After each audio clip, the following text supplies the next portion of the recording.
E, bravo, gde ste sad? Ajde pojedemo malo smoki, ajde. Jebote, te pričamo jednu priču, ej. A to miriše lepo. Ja, pustim ga tu dole. Nisu baš lepi. Flip sa kikirikijem, ha? Gadne. Bio sam pre nedelju dana u Kanada. Torano. Razumeš? Torano. Imamo stand-up comedy show tamo. Ja sam se proveo jako fino. Fino dečko ja sam bio. Kad je show bio gotov imao 2-3 pičke tamo, razumeš? Pičke, razumeš? Ribe, ajde da se slikamo malo, ajde.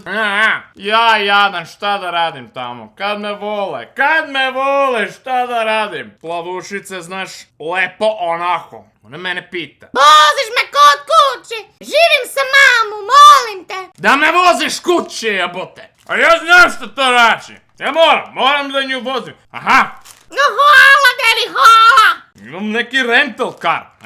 Uđem u kola. Brate i sestra, uđem u kola. Stavim ključ u kola i upalim ga. A kad ga upalim, ja gledam nju, a ona već skidi gače. Stvarno, skidi gače, jebote.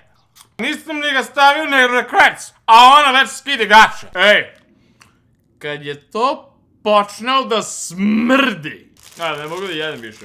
A to počneo da smrdi na ribe, na pičke, na kupus, na buter, na svačega.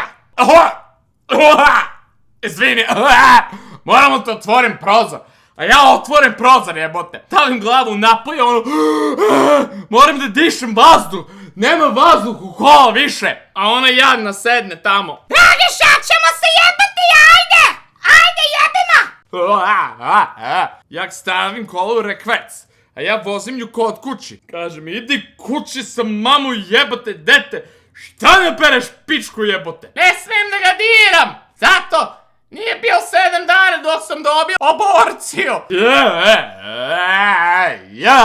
I to ti je to. Sad ćemo sad. Jesi volao te priču? A nisam, to bio baš grozno. Dobro onda.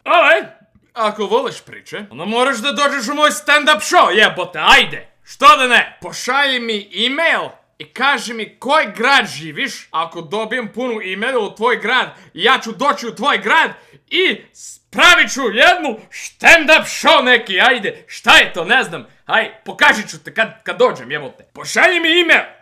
Ćemo se vidjeti. Ajde, čao.